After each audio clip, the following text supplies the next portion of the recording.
100만 년 전의 시간은 인간의 기억이 닿지 않는 깊은 심연 속에 잠겨 있습니다. 이곳은 플라이스토세의 대지이며 태양은 자비 없는 고대의 군주처럼 하늘 한가운데서 맹렬하게 자결하고 있습니다. 바람조차 숨을 죽인 이 황량한 황무지에는 건조한 흙먼지만이 유령처럼 떠다니며 이곳에 존재했던 생명의 흔적을 지워버리려 합니다. 이 거대한 우주의 고독 속에서 시간이라는 개념은 의미를 잃고 오직 생존과 죽음이라는 두 가지 명제만이 선명하게 대립하고 있습니다. 대지는 침묵하고 있지만 그 무거운 침묵은 평화가 아니라 다가올 폭풍 전에 숨막히는 고요함과 닮아 있습니다. 한때 거대한 강물이 굽이치며 생명을 키워내던 강바닥은 이제 거북이 등껍질처럼 갈라진 메마른 진흙바닥만을 흉터처럼 드러내고 있습니다.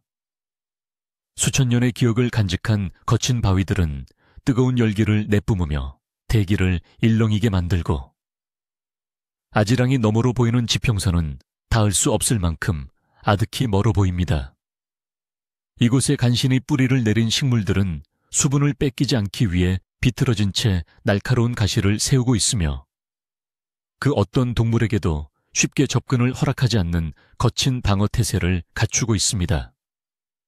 물은 모든 생명의 근원이자 분쟁의 씨앗이며 지금 이 순간 대지 위에서 가장 희귀하고 값비싼 자원이 되어버렸습니다. 아지랑이가 피어오르는 지평선 너머로 작고 검은 점들이 하나둘씩 비틀거리며 모습을 드러내기 시작합니다. 그들은 직립원인 호모 에렉투스의 무리로 털이 빠진 검붉은 피부는 끈적한 땀과 회색 먼지로 뒤덮여 있습니다. 그들의 걸음걸이는 지쳐 보이지만 끈질기게 이어지며 척추를 곧게 세운 자세는 이 광활한 사바나의 위협을 주시하기 위해 진화한 결과물입니다. 15명 남짓한 이 작은 무리는 서로의 거친 숨소리에 의지한 채 불타는 대지 위를 걷고 또 걷습니다. 그들의 눈빛은 오랜 굶주림으로 공허해 보이지만 그 깊은 곳에는 살고자 하는 원초적인 불꽃이 위태롭게 타오르고 있습니다. 태양은 정수리를 뚫을 듯이 수직으로 내리쬐고 천조절이라는 생물학적 과제는 이들에게 매 순간 극한의 고통을 안겨줍니다. 땀샘에서 배어나온 귀중한 수분은 뜨거운 공기에 닿자마자 피부를 식히기도 전에 증발해버리고 체내의 수분이 고갈될수록 혈액은 끈적해지며 심장의 박동을 무겁게 만듭니다. 입술은 말라터져 검붉은 피가 배어나오고 목구멍은 타들어가는 갈증으로 인해 소리 없는 비명을 지르고 있습니다. 이것은 단순한 목마름이 아니라 세포 하나하나가 물을 갈구하며 비틀어지는 고문과도 같은 형벌입니다. 그럼에도 불구하고 그들은 멈출 수가 없습니다. 멈추는 순간 죽음이 그림자처럼 덮쳐올 것임을 본능적으로 알고 있기 때문입니다. 열기에 의해 시야는 흐릿하게 왜곡되지만 그들의 청각과 후각은 생존을 위해 극도로 예민하게 날이 서 있습니다. 마른 풀이 바스락거리는 미세한 소리 안에도 무리 전체가 멈춰서서 귀를 기울이며 바람에 실려오는 보이지 않는 냄새 분자를 분석합니다. 멀리서 썩어가는 짐승의 사체 냄새, 맹수의 배설물에서 풍기는 암모니아 냄새, 그리고 아주 희미하게 느껴지는 습기의 흔적까지 놓치지 않습니다. 뇌의 용량은 현대 인류보다 작지만 자연의 신호를 해독하는 감각 처리 능력은 그 어떤 현대인보다 뛰어나고 날카롭습니다. 그들은 바람이 전해주는 경고를 읽을 줄 아는 자들이며 이 황무지의 언어를 이해하는 유일한 해석자들입니다. 무리의 선두에는 가장 경험이 풍부하고 강인한 우두머리가 서서 이동할 방향을 결정하고 있습니다. 그의 검은 피부에 새겨진 수많은 흉터들은 그가 살아남은 횟수이자 그가 치러낸 잔혹한 전쟁의 기록입니다. 그는 단순히 힘이 센 것이 아니라 어디를 파야 물이 나오는지, 어떤 모양의 구름이 비를 몰고 오는지 기억하는 살아있는 도서관입니다. 뒤따르는 어린 개체들과 암컷들의 생명이 오직 그의 판단 하나에 달려있기에 그의 어깨는 보이지 않는 거대한 중압감으로 짓눌려 있습니다.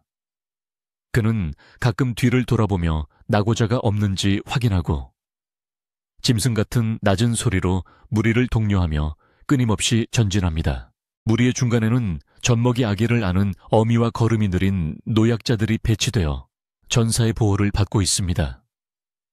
아기는 울 힘조차 없어 어미의 앙상한 가슴에 얼굴을 묻고 있으며 어미는 마른 침을 삼키며 아이를 달래려 애씁니다. 이들에게 자비란 존재하지 않는 사치이며 약한 자가 뒤처지면 무리는 그를 기다려줄 수 없습니다. 그것이 이 시대의 냉혹한 규칙이며 종의 보존을 위한 슬픈 타협입니다. 하지만 서로의 팔을 잡아 끌어주고 무거운 짐을 나눠드는 작은 행동들 속에서 우리는 짐승과는 구별되는 희미한 유대감과 인간성의 싹이 트고 있음을 엿볼 수 있습니다. 그러나 이 광활한 평원에 이들은 결코 혼자가 아니며 건조한 덤불숲 사이에는 굶주린 눈동자들이 이들의 행렬을 주시하고 있습니다. 거대 고양이과 맹수들과 하이에나들은 낮의 살인적인 열기를 피해 그늘에 숨어 있지만 그들의 사냥 본능은 결코 잠들지 않았습니다. 인간 무리에서 풍기는 피로와 질병의 냄새는 포식자들에게 더할 나위 없는 유혹이며 만찬의 초대장입니다. 사냥꾼과 사냥감의 거리는 생각보다 훨씬 가까우며 그들 사이에는 보이지 않는 팽팽한 긴장의 끈이 연결되어 있습니다. 바람이 방향을 바꿀 때마다 포식자들은 콧구멍을 벌름거리며 다가올 피의 맛을 기대하고 입맛을 다십니다. 태양이 서쪽으로 기울기 시작할 무렵 우두머리가 갑자기 걸음을 멈추고 바닥에 엎드려 흙의 냄새를 깊이 들이마십니다. 미세하게 달라진 흙의 색깔과 주변에 드문드문 돋아난 푸른 잎사귀들은 물이 가까이 있다는 명백한 신호입니다. 무리 전체에 안도감과 흥분이 파도처럼 번져나가고 말라붙은 목구멍을 축일 수 있다는 희망이 그들의 무거운 발걸음을 재촉하게 만듭니다. 하지만 자연은 결코 선물을 대가 없이 주지 않으며 사바나에서 물이 있는 곳은 곧 모든 생명체가 모이는 회합의 장소이자 가장 위험한 살육의 현장임을 기억해야 합니다. 희망과 공포는 동전의 양면처럼 항상 함께 존재합니다. 그들은 짐승처럼 몸을 낮추고 소리를 죽이며 무릉덩이가 있을 법한 계곡 아래로 조심스럽게 내려갑니다. 발바닥이 날카로운 자갈에 닿는 소리조차 내지 않으려는 듯 그들의 움직임은 극도로 신중하고 은밀합니다. 거친 손에는 뾰족하게 날을 세운 돌도끼와 불에 그을려 단단해진 나무창이 들려 있습니다.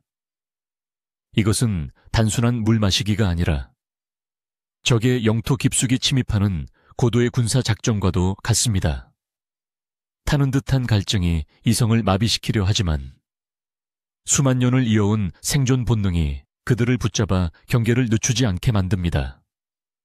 숲의 그림자가 길어질수록 그들을 옥죄어오는 공포 또한 짙어집니다.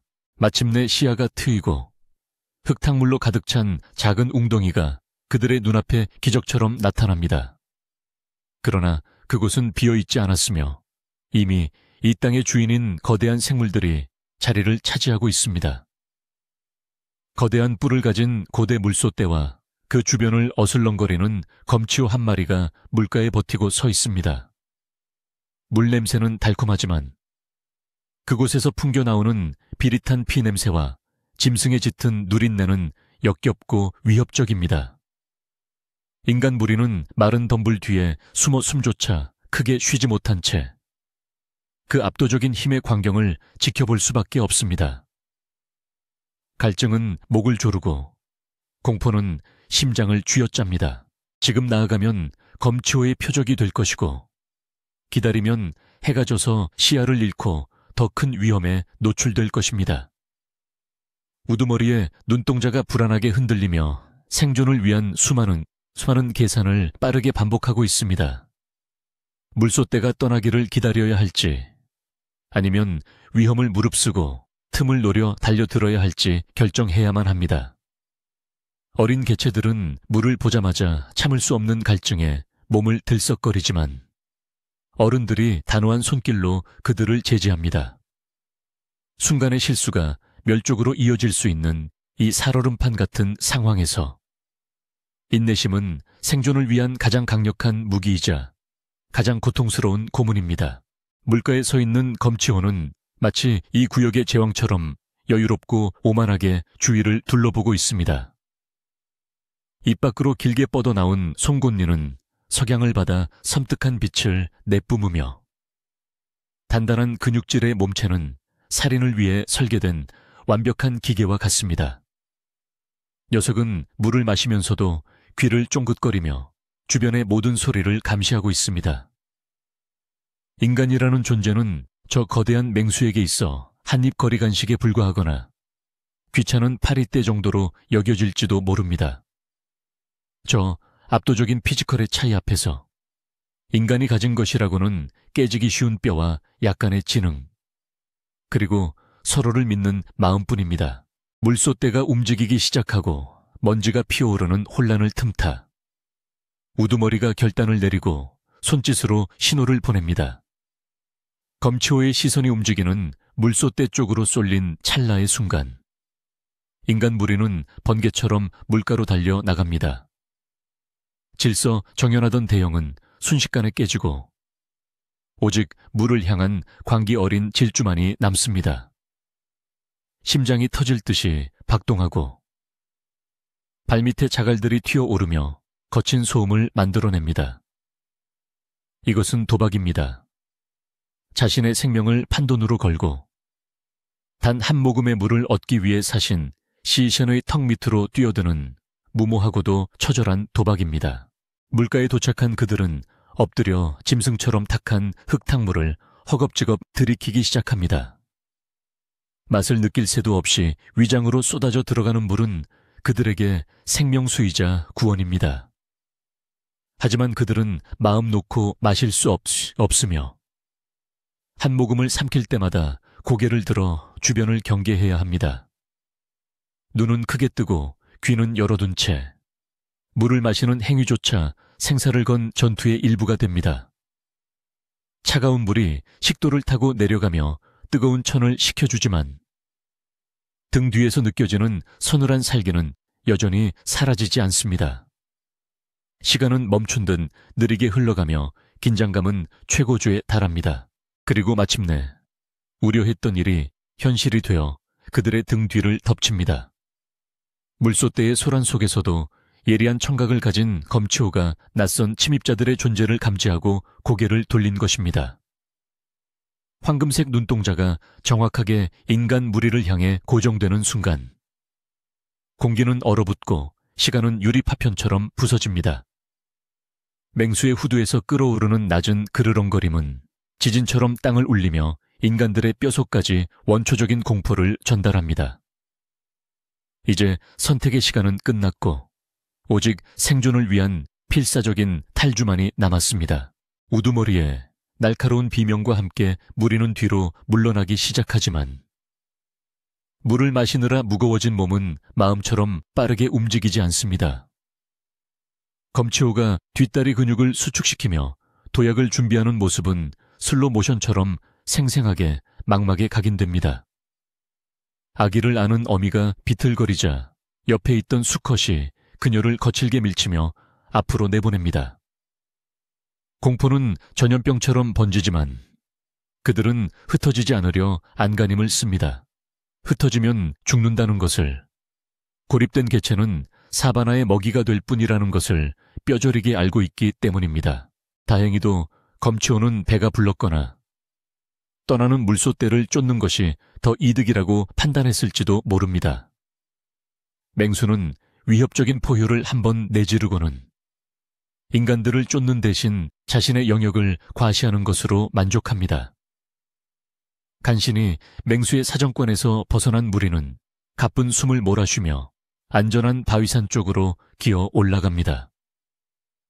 다리는 풀리고 심장은 찢어질 듯하지만 그들의 위장 속에는 귀중한 물이 출렁거리고 있습니다. 오늘 하루 그들은 죽음과 아슬아슬한 거래를 하여 생명을 연장하는 데 성공했습니다. 하지만 안도하기엔 아직 이릅니다.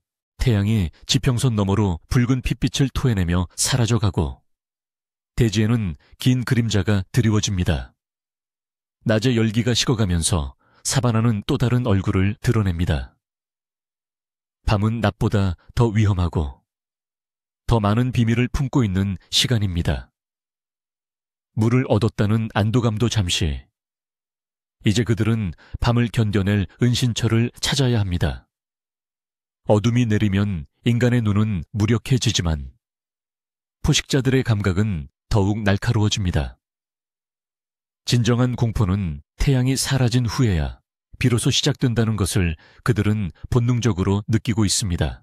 밤바람이 불어오기 시작하자 키 큰 풀들이 춤을 추며 기괴한 소리를 만들어냅니다.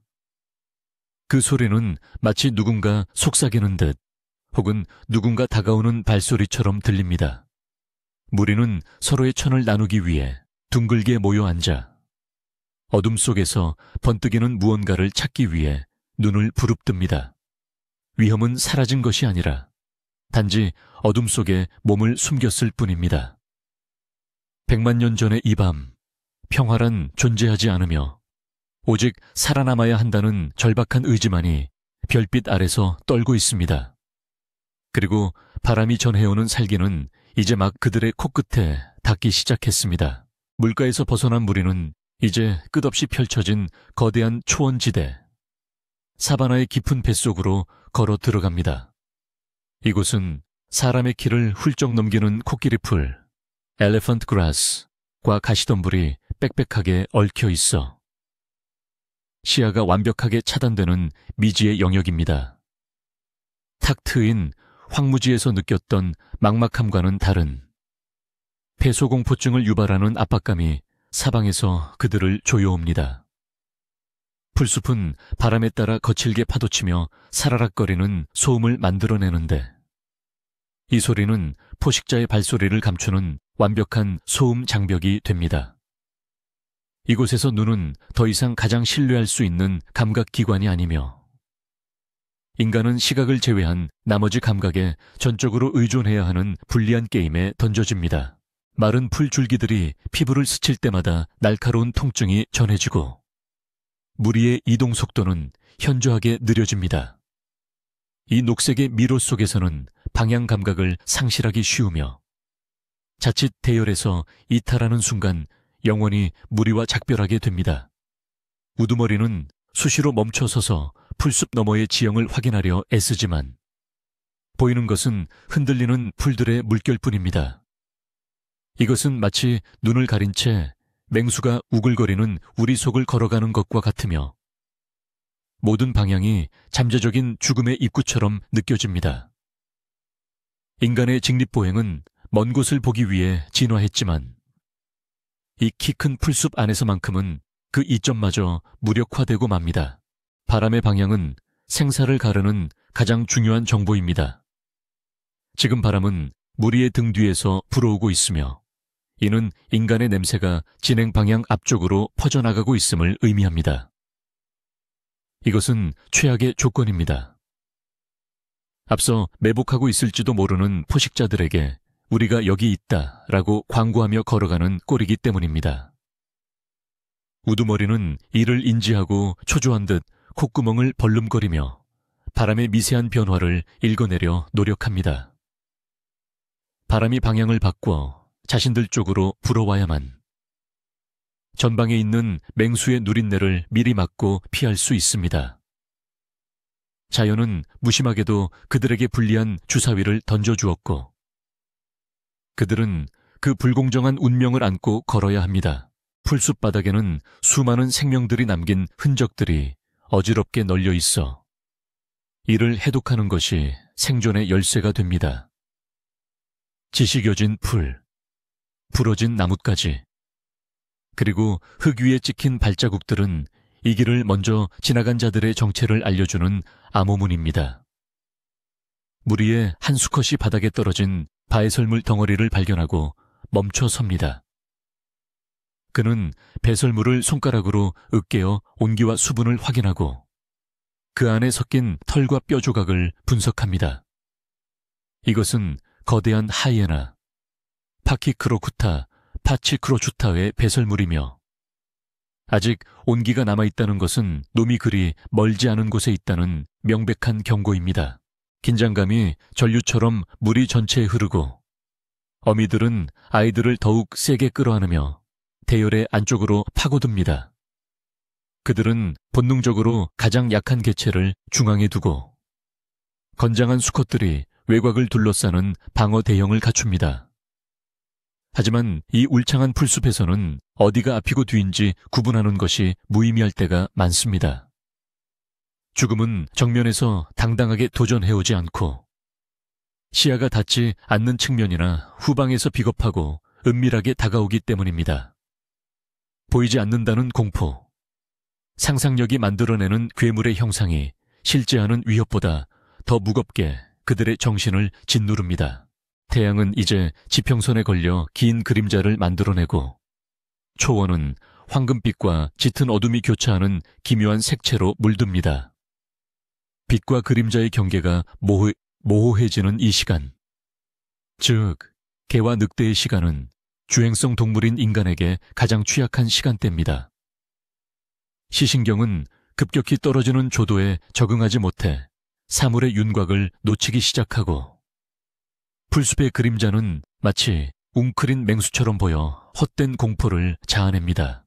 반면 야행성 포식자들의 동공은 확장되어 어둠 속의 미세한 움직임까지 포착할 준비를 마칩니다. 인간의 시간은 끝나가고 짐승의 시간이 도래하고 있는 것입니다. 바람이 잠시 잦아든 순간 숲은 기이할 정도로 완벽한 정적에 휩쌉니다. 벌레 울음소리조차 뚝 끊긴 이 고요함은 평화가 아니라 숲의 모든 생명체가 포식자의 존재를 감지하고 숨을 죽였다는 신호입니다. 무리의 구성원들은 그 자리에 얼어붙은 듯 멈춰 서서 자신의 심장 소리가 너무 크게 들릴까봐 입을 벌린 채 얕은 숨을 쉽니다. 귀 근육을 최대한 긴장시켜 소리의 파편을 수집하려 하지만 들리는 것은 오직 자신의 혈관을 흐르는 피의 맥동 소리뿐입니다. 이 침묵은 폭발 직전의 화약고와 같아서 작은 움직임 하나가 거대한 살육의 방아쇠를 당길 수 있습니다. 그때 무리에 가장 뒤처져 있던 늙은 암컷 하나가 고통스러운 신음과 함께 발을 헛디딥니다. 그녀는 며칠 전 사냥 과정에서 다리에 부상을 입었고 상처 부위는 골마서 악취를 풍기고 있습니다. 이 피 냄새와 고름 냄새는 바람을 타고 숲속 깊은 곳으로 스며들어 굶주린 자들의 식욕을 자극하는 강력한 페로몬이 됩니다. 우두머리는 뒤를 돌아보며 그녀를 재촉하는 눈빛을 보내지만 그녀의 눈동자에는 이미 체념의 빛이 서려 있습니다. 그녀는 자신이 무리에 짐이 되고 있다는 사실을, 그리고 자신이 곧 자연의 섭리에 따라 도태될 것임을 직감하고 있습니다. 바로 그 순간 풀숲 사이로 스쳐 지나가는 잿빛 그림자가 목격됩니다. 그것은 바람에 흔들리는 풀이 아니라 명백한 생명체의 움직임입니다. 하나가 아닙니다. 둘, 셋, 아니 그 이상의 그림자들이 무리의 양옆을 소리 없이 평행하게 따라오고 있습니다. 놈들은 공격할 시점을 재며 인내심 있게 사냥감을 몰아가고 있는 것입니다. 인간들은 이제 자신들이 포위되었다는 사실을 깨닫습니다. 손에 쥔 돌도끼와 나무창은 땀으로 미끄러우며 공포로 인해 근육이 경직되어 제대로 힘을 쓸 수 있을지조차 의문입니다. 바람의 방향이 급격하게 바뀌며 마침내 숲속에 숨어있던 놈들의 냄새가 훅 끼쳐옵니다. 그것은 썩은 고기에 악취와 젖은 털 냄새, 그리고 오래된 피 냄새가 뒤섞인 역겨운 향기입니다. 정체는 거대 하이에나 떼입니다. 뼈까지 씹어먹는 강력한 턱을 가진 이 포식자들은 사자조차 먹이를 빼앗길까 두려워하는 사바나의 무법자들입니다. 그들은 인간보다 덩치가 크고 힘이 세며 무엇보다 지능적인 집단 사냥의 명수들입니다. 놈들은 덤불 속에 낮은 자세로 숨어 히히 거리는 기괴한 웃음소리 같은 호흡음을 흘리며 심리적인 압박을 가해옵니다. 무리의 우두머리가 위협적인 고함을 지르며 돌을 집어 던져보지만 놈들은 꿈쩍도 하지 않습니다. 오히려 덤불 속에서 수많은 노란 눈동자들이 하나둘씩 켜지듯 모습을 드러내며 인간들을 조롱합니다. 그 눈빛에는 굶주림을 넘어선 잔혹한 유희가 담겨 있습니다. 놈들은 알고 있습니다. 이 연약한 두발 짐승들이 도망칠 곳이 없다는 것을. 하이에나들은 포위망을 서서히 좁혀오며 인간들이 공포에 질려 흩어지기만을 기다립니다. 흩어지는 순간 사냥은 끝난 것이나 다름없기 때문입니다. 갑자기 숲의 오른쪽에서 거대한 하이에나 한 마리가 페인트 모션을 취하며 튀어나옵니다. 인간들의 시선이 그쪽으로 쏠린 사이 진짜 공격은 반대편 왼쪽에서 시작됩니다. 이것은 고도로 계산된 양동작전입니다. 뒤처져 있던 늙은 암컷을 향해 어둠 속에서 또 다른 그림자가 벼락처럼 덮쳐옵니다. 그녀는 비명조차 지르지 못한 채 거대한 턱에 목덜미를 물려 풀숲으로 끌려 들어갑니다. 우두둑, 뼈가 부서지는 끔찍한 소리가 정막을 찢고 그제야 비명소리가 터져 나옵니다. 무리는 혼비백산하여 흩어질 뻔하지만 우두머리의 필사적인 통제로 간신히 대형을 유지합니다. 끌려간 암컷을 구할 수는 없습니다. 냉정하지만 그것이 생존의 법칙입니다.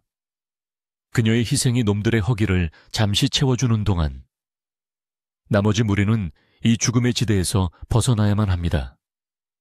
하이에나들은 쓰러진 먹잇감을 두고 서로 으르렁거리며 다투기 시작하고 그 틈은 인간들에게 주어진 유일한 탈출 기회입니다. 피냄새가 진동하는 현장을 뒤로 한 채 생존자들은 눈물을 삼키며 미친 듯이 달리기 시작합니다. 하지만 하이에나 떼의 식욕은 한 명의 희생으로 만족될 리 없습니다. 먹이를 차지하지 못한 나머지 놈들이 다시 인간들의 뒤를 쫓기 시작합니다. 풀숲을 헤치고 달려오는 소리가 마치 거대한 파도가 밀려오는 것처럼 들립니다. 인간의 달리기는 맹수의 속도를 당해낼 수 없기에 그들은 달리는 것만으로는 살 수 없음을 깨닫습니다. 이제 곧 막다른 곳, 나무도 숨을 곳도 없는 개활지가 나타날 것입니다. 그곳에서 그들은 놈들과 정면으로 맞서야만 합니다. 숨이 턱 끝까지 차오르고 폐가 불타는 듯한 고통 속에서도 다리는 기계적으로 움직입니다. 등 뒤에서 들려오는 맹수의 거친 숨소리가 점점 가까워집니다. 놈들의 뜨거운 입김이 목덜미에 닿을 듯한 거리까지 좁혀졌습니다. 공포는 이제 마비가 아니라 광기가 되어 인간들을 지배합니다. 살고 싶다는, 맹수의 이빨에 찢겨 죽고 싶지 않다는 원초적인 욕망이 초인적인 힘을 끌어냅니다. 발톱이 등을 스치고 옷이 찢겨 나가지만 그들은 멈추지 않습니다. 마침내 빽빽한 풀숲이 끝나고 시야가 트이는 공터가 나타납니다. 하지만 그것은 구원이 아니라 최후의 결전장입니다. 더 이상 숨을 곳도 도망칠 곳도 없는 황량한 바위 지대. 하이에나 떼는 풀숲에서 튀어나와 부채꼴 모양으로 인간들을 포위합니다. 놈들의 입게는 방금 희생된 동료의 피가 묻어있고 눈빛은 더욱 탐욕스럽게 빛나고 있습니다. 우두머리는 더 이상 도망치는 것을 포기하고 돌아섭니다. 그리고 손에 쥔 몽둥이를 높이 치켜듭니다. 바람은 이제 피비린내를 가득 머금고 휘몰아칩니다. 밤하늘에는 차가운 별들이 무심하게 떠 있고 지상에서는 생존을 위한 가장 처절한 드라마가 막을 올리려 합니다. 인간의 나약한 육체와 맹수의 압도적인 무력이 충돌하기 직전에 팽팽한 긴장감. 이것은 단순한 사냥이 아닙니다. 100만 년을 이어온 먹느냐 먹히느냐의 영원한 전쟁입니다. 우두머리에 목에서 터져나온 짐승 같은 포효가 하이에나들의 으르렁거림과 섞여 공허한 대지를 울립니다. 제3부 피와 돌의 교향곡 Symphony of Blood and Stone. 달빛이 창백하게 비추는 바위투성이의 개활지는 이제 거대한 원형극장으로 변모했습니다. 이곳은 도망칠 길 없는 막다른 골목이자 생명과 죽음이 가장 원초적인 형태로 충돌하는 심판의 무대입니다. 숨을 헐떡이며 바위 언덕을 등지고 선 인간 무리는 더 이상 물러설 곳이 없음을 본능적으로 깨닫습니다. 그들의 등 뒤에는 차가운 절벽이 버티고 있고 앞에는 굶주린 하이에나 떼가 반원형으로 포위망을 좁혀오며 침을 흘리고 있습니다. 바람조차 숨을 죽인 이 팽팽한 대치 상황 속에서 오직 거친 숨소리와 으르렁거리는 소리만이 밤의 정적을 불안하게 진동시킵니다. 이것은 단순한 사냥이 아니라 종의 존속을 건 처절한 전쟁의 시작입니다. 인간들은 우두머리의 고함에 맞춰 본능적으로 방어 대형을 구축하기 시작합니다. 건장한 수컷들이 바깥쪽을 둘러싸고 그 안쪽에 암컷과 어린 개체들이 몸을 웅크린 채 떨고 있는 둥근 형태의 진영입니다. 이것은 수만 년의 경험이 유전자에 각인된 결과로 약한 자를 보호하기 위해 고안된 인류 최초의 전술적 움직임입니다. 그들의 손에는 거칠게 떼어낸 돌멩이와 끝을 불에 그을려 단단하게 만든 나무 몽둥이가 들려 있습니다. 이 조잡한 도구들은 나약한 신체를 가진 인간이 자연의 압도적인 힘에 대항하기 위해 만들어낸 지성의 산물이자 유일한 희망의 끈입니다. 포위망을 좁혀오는 파키크로쿠타, 파치크로추타들은 오늘날의 하이에나보다 훨씬 거대하고 육중한 체구를 자랑합니다. 놈들의 어깨 근육은 바위처럼 단단하게 솟아있고 두개골은 코끼리의 뼈도 부술 만큼 강력한 턱관절로 무장되어 있습니다. 놈들은 서두르지 않고 인간들의 공포심이 극에 달하기를 기다리며 천천히 거리를 좁혀옵니다. 놈들의 눈에는 먹잇감에 대한 탐욕뿐만 아니라 자신들의 힘에 대한 절대적인 확신이 서려 있습니다. 이들에게 인간은 털이 없고 가죽이 얇아 씹어먹기 좋은 그저 조금 까다롭게 저항하는 고깃덩거리에 불과할지도 모릅니다. 침묵을 깨고 우두머리 하이에나가 짧고 날카로운 괴성을 지르자 놈들이 일제히 공격을 감행합니다. 마치 댐이 무너지듯 쏟아져 들어오는 맹수들의 물결에 인간들의 방어선은 순식간에 휘청거립니다. 놈들은 정면으로 달려드는 척하다가 측면을 물어뜯고 낮은 자세로 파고들어 인간의 발목을 노리는 교활한 전술을 구사합니다. 첫 번째 충돌과 함께 비명과 포효가 뒤섞이고 허공에는 흙먼지와 피보라가 흩날리며 시야를 가립니다. 이것은 질서 정연한 전투가 아니라 생존 본능만이 지배하는 아수라장 그 자체입니다. 한 젊은 수컷이 하이에나의 기습적인 공격에 중심을 잃고 쓰러지자 순식간에 두 마리의 맹수가 그를 덮칩니다. 날카로운 송곳니가 부드러운 복부를 파고들고 끔찍한 파열음과 함께 붉은 피가 바닥을 적십니다. 동료의 죽음을 목격한 인간들의 눈에 공포 대신 광기 어린 분노가 차오르기 시작합니다. 그들은 더 이상 이성적인 존재가 아니라 궁지에 몰린 짐승이 되어 고함을 지르며 돌을 내리칩니다. 둔탁한 타격음이 연이어 울리고 하이에나의 머리통이 터져나가며 비틀거리는 모습이 달빛 아래 기괴하게 비칩니다. 인간의 무기는 맹수의 발톱이나 이빨에 비해 턱없이 약해 보이지만 그 안에는 치명적인 물리학이 숨어 있습니다. 돌도끼의 뾰족한 끝에 체중을 실어 내리찍는 일격은 하이에나의 두꺼운 가죽을 찢고 뼈에 충격을 주기에 충분합니다. 나무 몽둥이는 리치어의 우위를 제공하여 맹수가 접근하기 전에 타격을 가할 수 있게 해줍니다. 이것은 신체 능력의 열쇠를 도구의 활용으로 극복하려는 인류 고유의 투쟁 방식입니다. 피가 튀고 살점이 떨어져 나가는 혼전 속에서도 인간들은 서로의 등을 맞대고 빈틈을 메우며 처절하게 저항합니다. 하지만 수적 열쇠와 체력의 한계는 점점 인간들을 죽음의 벼랑 끝으로 몰아갑니다. 방어선의 한쪽이 무너지고 굶주린 맹수들이 그 틈을 파고들어 안쪽에 있던 암컷과 아이들을 위협하기 시작합니다. 아기를 안은 어미가 돌을 던지며 필사적으로 저항하지만 거대한 하이에나의 앞발치기에 나가떨어집니다. 절망적인 상황 속에서 무리의 결속력은 붕괴 직전에 놓이고 각자 도생의 본능이 꿈틀거립니다. 바로 그 순간 무리의 중심을 지키던 우두머리가 짐승 같은 포효를 내지르며 전장 한복판으로 뛰어듭니다. 우두머리는 무너진 전선을 막아내기 위해 자신의 몸을 던져 하이에나들을 밀쳐냅니다. 그의 온몸은 이미 긁히고 물린 상처로 피투성이지만 아드레날린이 고통을 마비시킨 상태입니다.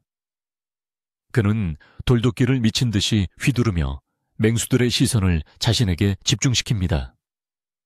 이것은 자살 행위에 가까운 도발이지만 무리를 살리기 위해 자신이 미끼가 되겠다는 숭고한 결단입니다.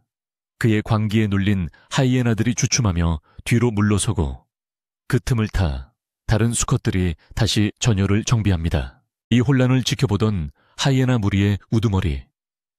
가장 거대하고 흉포한 암컷 하이에나가 마침내 직접 나섭니다. 녀석은 다른 개체들보다 머리 하나는 더 크며 온몸에 흉터가 가득한 역전의 노장입니다. 녀석은 부하들을 물리치고 인간 우두머리와 정면으로 대치합니다. 두 리더 사이에는 팽팽한 살기가 흐르고 주변의 싸움조차 잠시 멈춘 듯한 착각을 불러일으킵니다. 이것은 단순한 개체 간의 싸움이 아니라 두 집단의 운명을 건 대리전이자 왕좌를 건 결투입니다. 거대 하이에나가 대포알처럼 튀어나가며 인간 우두머리의 목덜미를 노립니다. 인간 우두머리는 반사적으로 왼팔을 들어 막아내지만 우지끈 하는 소리와 함께 팔뼈가 으스러지는 중상을 입습니다. 맹수의 턱힘은 상상을 초월하여 한 번 물면 뼈가 가루가 될 때까지 놓지 않습니다.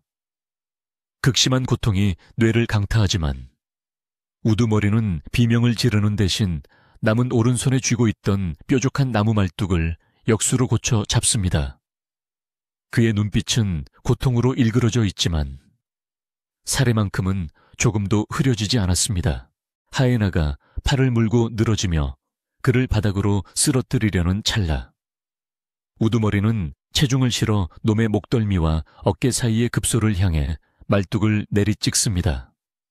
푹 하는 소리와 함께 나무창이 두꺼운 가죽을 뚫고 깊숙이 박힙니다. 맹수가 고통에 몸부림치며 턱을 벌리자 우두머리는 피가 솟구치는 왼팔을 빼내고 다시 한번 돌멩이로 놈의 안면을 가격합니다. 뼈가 부서지고 살이 찢어지는 원시적인 육탄전이 달빛 아래 처참하게 펼쳐집니다. 이것은 기술이 아니라 오직 살고자 하는 끈질긴 생명력의 충돌입니다. 치명상을 입은 하이에나 우두머리가 비틀거리며 뒤로 물러나자 놈의 무리 전체가 동요하기 시작합니다. 절대적인 강자였던 리더의 패배는 하이에나들에게 큰 충격을 주며 사냥의 성공 가능성에 의문을 품게 만듭니다. 야생의 세계에서 부상은 곧 죽음을 의미하며 리더가 무력화된 무리는 급격히 와해될 수밖에 없습니다. 인간들은 이 기회를 놓치지 않고 괴성을 지르며 바닥에 널린 돌들을 무차별적으로 던지기 시작합니다. 돌비가 쏟아지자 하이에나들은 혼란에 빠져 우왕좌왕합니다. 결국 하이에나들은 피를 흘리는 리더를 부축하듯 감싸며 어둠 속으로 퇴각하기 시작합니다. 놈들은 으르렁거리며 미련을 보이지만 저항이 거센 먹잇감을 상대로 더 이상의 피해를 감수하는 것은 생존에 불리하다는 계산을 마친 것입니다. 인간들의 광기 어린 기세에 눌린 맹수들은 하나둘씩 그림자 속으로 사라지고 거친 숨소리와 발소리만이 멀어져 갑니다. 승리라고 부르기엔 너무나 처참하지만 그들은 분명 살아남았습니다. 압도적인 힘의 차이를 극복하고 죽음의 아가리에서 스스로를 건져 올린 것입니다. 전투가 끝난 자리에는 참혹한 흔적만이 남습니다. 바닥은 피로 미끄럽고 부러진 무기들과 찢겨진 옷가지들이 어지럽게 널려 있습니다. 희생된 젊은 수컷의 시신은 처참하게 훼손되었고 살아남은 자들 역시 성한 곳이 하나도 없습니다.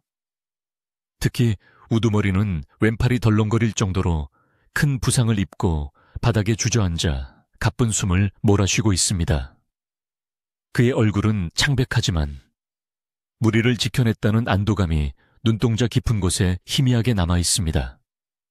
살아남은 자들은 서로를 부둥켜 안고 흐느끼며 생존의 기쁨과 상실의 슬픔을 동시에 토해냅니다. 차가운 밤바람이 피 냄새를 씻어내려 하지만 그 비릿한 향기는 쉽게 사라지지 않습니다. 달은 무심하게 이 참상을 내려다보고 있고 멀리서 또 다른 맹수들의 울음소리가 들려옵니다. 사냥은 끝났지만 밤은 아직 길고 위험은 여전히 도사리고 있습니다. 그들은 이제 부상자들을 치료하고 천을 유지하며 다가올 새벽까지 버텨내야 하는 또 다른 과제를 안고 있습니다. 이 돌과 피의 교향곡은 끝났지만 그 여운은 생존자들의 몸과 마음에 영원히 지워지지 않을 흉터로 남을 것입니다. 전투의 열기가 빠져나간 자리에 차가운 냉기가 스며들기 시작하고 아드레날린이 마비시켰던 고통이 파도처럼 밀려옵니다.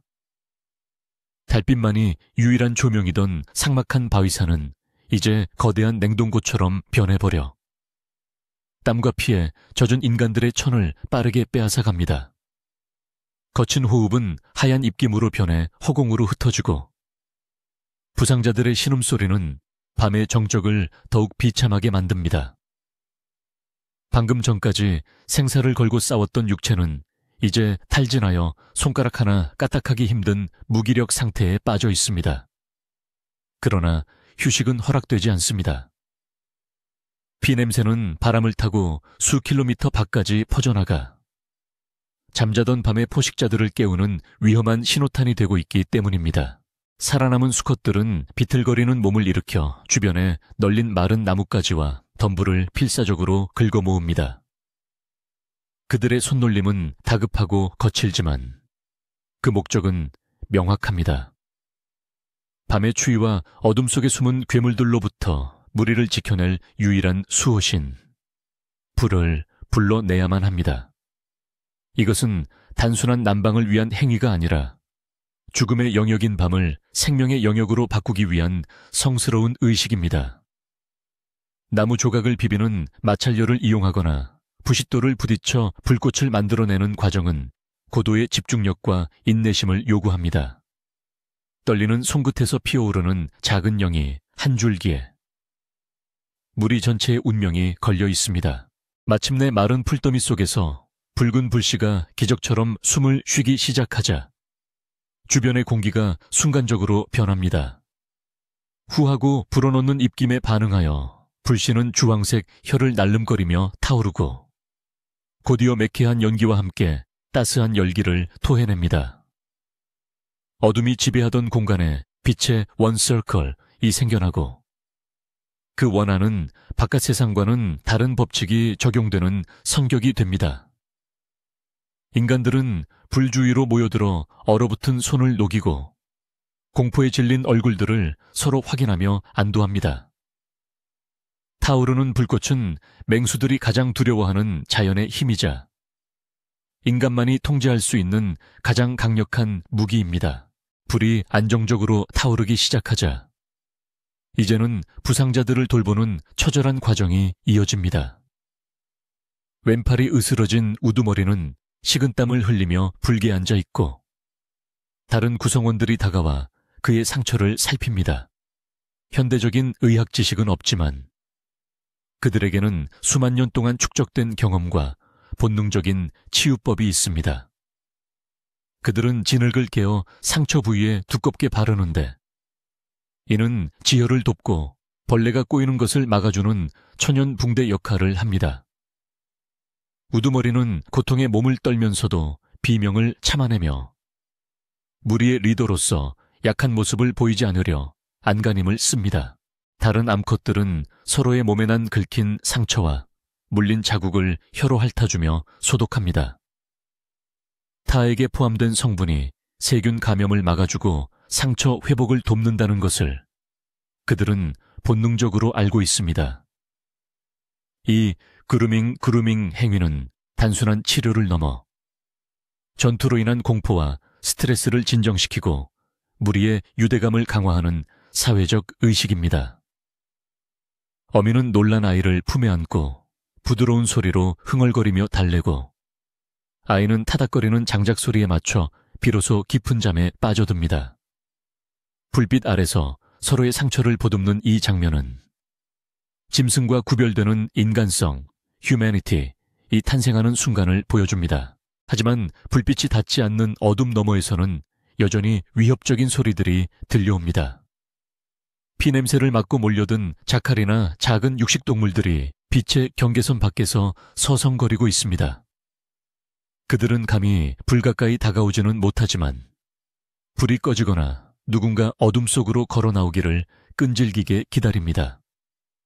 어둠 속에서 번뜩이는 수많은 눈동자들은 마치 밤하늘의 별이 땅으로 내려온 것처럼 섬뜩하게 빛납니다. 인간들은 등을 불 쪽으로, 얼굴을 어둠 쪽으로 향한 채 경계태세를 늦추지 않습니다. 지금 이 불빛의 원만이 이 광활한 우주에서 그들이 안전할 수 있는 유일한 피난처입니다. 밤은 깊어가고 기온은 0에 가깝게 떨어지지만 땔감은 한정되어 있어 불의 크기를 조절해야만 합니다. 불을 지키는 당번, 센트리온 가장 눈이 밝고 덜 다친 수컷들이 교대로 맞습니다. 그들은 졸음이 쏟아지는 눈을 비비며 불씨가 사그라지지 않도록 끊임없이 나뭇가지를 공급합니다. 불이 꺼진다는 것은 곧 죽음을 의미하기에 불지킴이의 역할은 사냥꾼만큼이나 중요하고 숭고합니다. 그들은 타오르는 불꽃 속에서 조상들의 얼굴을 보기도 하고 내일의 태양을 기다리는 희망을 읽기도 합니다. 불은 그들에게 친구이자 신이자 부모와 같은 존재입니다. 새벽이 가까워질 무렵 숲의 주인인 거대 고양이과 맹수 아마도 표범이나 검치오의 일종과 어슬렁거리며 나타납니다. 녀석은 하이에나 떼가 물러난 틈을 타 지친 인간들을 노리고 접근한 것입니다. 나뭇가지가 부러지는 묵직한 소리에 졸고 있던 인간들이 화들짝 놀라 깨어납니다. 녀석의 거대한 실루엣이 불빛의 가장자리에 어른거리고 낮은 그르렁거림이 공기를 진동시킵니다. 놈은 불을 두려워하지만 굶주림이 그 두려움을 넘어서려 하고 있습니다. 긴장감이 다시금 팽팽하게 당겨지고 무리는 숨을 죽인 채 맹수의 움직임을 주시합니다. 우두머리는 부상당한 몸을 이끌고 비틀거리며 일어나 불타는 장작 하나를 집어듭니다. 그리고 맹수가 있는 어둠을 향해 그 횃불을 거칠게 휘두릅니다. 불똥이 밤하늘에 흩날리며 화려한 궤적을 그리고 매캐한 연기와 열기가 맹수의 코를 자극합니다. 이것은 우리는 단순한 먹잇감이 아니다 라는 강력한 경고이자 시위입니다. 예상치 못한 불의 공격에 맹수는 흠칫 놀라 뒤로 물러서고 눈을 가늘게 뜨며 상황을 재평가합니다. 불을 다루는 이 기이한 원숭이들은 숲의 법칙을 거스르는 존재임을 맹수 또한 본능적으로 느끼고 있는 것입니다. 결국 맹수는 불쾌 한듯 코웃음을 치며 어둠 속으로 몸을 돌립니다. 녀석이 사라진 후에도 한동안 아무도 움직이지 못합니다. 긴장이 풀리자 다시금 한기가 몰려오고 배고픔과 갈증이 그들을 괴롭힙니다. 하지만 그들은 버텨냈습니다. 가장 위험한 시간, 가장 취약한 순간을 불이라는 문명의 도구와 서로에 대한 믿음으로 이겨낸 것입니다. 서로의 어깨에 기대어 쪽잠을 자는 그들의 모습은 처량해 보이지만 그 안에는 그 어떤 강철보다 단단한 생존 의지가 깃들어 있습니다. 밤하늘의 별들이 서서히 희미해지고 동쪽 하늘이 검푸른색에서 보랏빛으로 변해가기 시작합니다. 춥고 길었던 밤이 끝나가고 있다는 신호입니다. 불은 이제 하얀 재를 남기고 사그라들고 있지만 그 온기는 인간들의 가슴속에 깊이 남아 있습니다. 이 밤의 경험은 무리에게 단순한 생존 이상의 의미를 남겼습니다. 그들은 불을 중심으로 모이는 법을 배웠고 아픈 동료를 버리지 않고 지키는 법을 배웠으며 어둠을 이겨내는 법을 배웠습니다. 이것은 훗날 인류가 거대한 문명을 이루는 가장 기초적인 사회적 합의의 시작일지도 모릅니다. 아침 이슬이 맺힌 풀잎들이 차가운 빛을 반사하고 새들이 조심스럽게 지저귀기 시작합니다. 살아남은 자들은 뻣뻣하게 굳은 몸을 풀며 자리에서 일어납니다. 온몸이 쑤시고 상처는 욱신거리지만 그들의 눈빛은 어제보다 한층 더 깊어지고 강인해졌습니다. 죽음의 문턱을 넘고 돌아온 자들만이 가질 수 있는 생명에 대한 경외와 겸손이 그들의 얼굴에 서려 있습니다. 우두머리는 남은 한 팔로 무리를 독려하며 다시 이동할 준비를 합니다.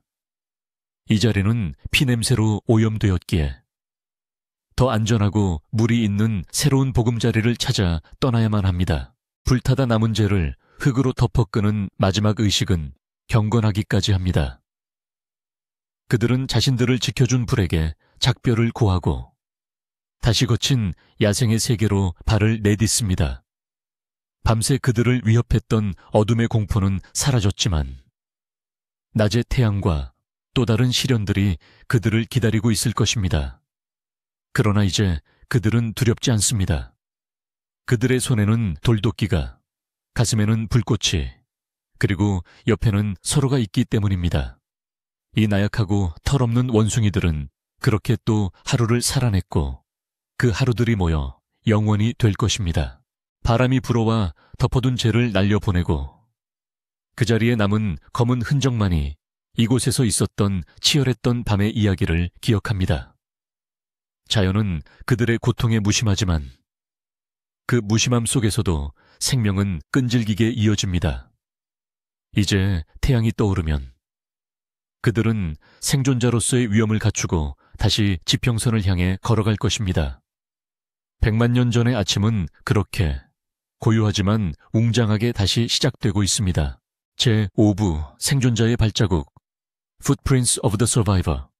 동쪽 지평선을 가르고 솟아오르는 태양은 어젯밤의 피비린내, 나는 참극을 기억하지 못하는 듯 눈부시게 찬란하고 무심한 붉은 빛을 쏟아냅니다. 밤새 대지를 지배했던 차가운 어둠과 공포의 그림자는 빛의 화살 앞에 맥없이 물러나고 사바나는 다시금 황금빛으로 물들며 태고의 웅장함을 회복합니다. 하늘은 시리도록 푸르며 밤새 웅크리고 있던 구름들은 바람에 흩어져 새로운 하루의 시작을 알리는 거대한 캔버스가 됩니다. 이 아름답고 평화로운 풍경 속에서 피와 흙먼지를 뒤집어 쓴 채 비틀거리는 인간 무리의 모습은 잔혹할 만큼 이질적이고 처연하게 느껴집니다. 그러나 이것이 바로 자연의 본질이며 아름다움과 비정함이 공존하는 야생의 이중적인 얼굴입니다. 살아남은 자들은 굳은 관절을 펴고 일어나 밤새 자신들을 포위했던 죽음의 현장을 멍한 눈으로 바라봅니다. 바위 틈에 끼어있는 부러진 창, 바닥에 검게 말라붙은 핏자국, 그리고 여기저기 흩어진 맹수들의 털 뭉치는 지난밤의 전투가 꿈이 아니었음을 증명합니다. 그 처참한 흔적들 사이로 아침 식사를 찾아 날아온 대머리 수리들이 거대한 날개를 접으며 내려앉기 시작합니다. 청소부들의 등장은 이곳이 더 이상 산 자들의 영역이 아니라 죽은 자들의 무덤이 되었음을 의미하며 무리가 이곳을 떠나야 할 시간이 임박했음을 알리는 자연의 신호입니다. 삶과 죽음의 순환은 이토록 빠르고 냉정하게 이루어집니다. 무리는 떠나기 전 지난밤 하이에나에게 희생당한 젊은 수컷에 훼손된 시신 곁에 잠시 머무릅니다. 그들은 그를 묻어줄 도구도 시간도 없으며 시신을 들고 이동하는 것은 맹수들을 다시 불러들이는 자살 행위임을 알고 있습니다. 그러나 그들은 바로 돌아서지 못하고 뻣뻣해진 동료의 몸을 어루만지며 낮은 소리로 웅얼거리는 기이한 의식을 행합니다. 이것은 언어라고 부르기엔 투박하지만 단순한 짐승의 울음소리와는 명백히 구별되는 애도의 표현입니다. 죽음을 인지하고 슬픔을 공유하는 이 짧은 순간이야말로 생존 기계에 불과했던 유인원이 인간으로 진화하고 있다는 결정적인 증거일지도 모릅니다. 왼팔이 으스러진 우두머리는 고통으로 식은땀을 흘리면서도 무리가 슬픔에 잠겨 지체하는 것을 허락하지 않습니다. 그는 성한 오른팔을 들어 지평선을 가리키며 낮고 단호한 소리로 이동 명령을 내립니다. 그의 부상은 심각하여 앞으로 사냥을 하거나 전투를 이끄는데 치명적인 약점이 될 것이지만 그의 눈에 서린 권위와 경험은 여전히 무리를 지배합니다. 무리 구성원들 역시 본능적으로 알고 있습니다. 부상당한 늙은 사자는 무리에서 쫓겨나지만 지혜를 가진 인간의 리더는 육체가 훼손되더라도 그 기억과 판단력만으로도 무리를 살릴 수 있는 귀중한 자산이라는 사실을 말입니다. 다시 시작된 행군은 어제보다 훨씬 더 힘들고 고통스럽습니다. 밤새 이어진 전투와 추위로 체력은 바닥났고 극심한 갈증과 허기가 그들의 발목을 잡습니다. 그러나 그들은 멈추지 않고 걷습니다. 걷는다는 것, 직립하여 두 발로 대지를 딛고 끊임없이 이동한다는 것은 인류가 가진 가장 강력한 생존 무기입니다.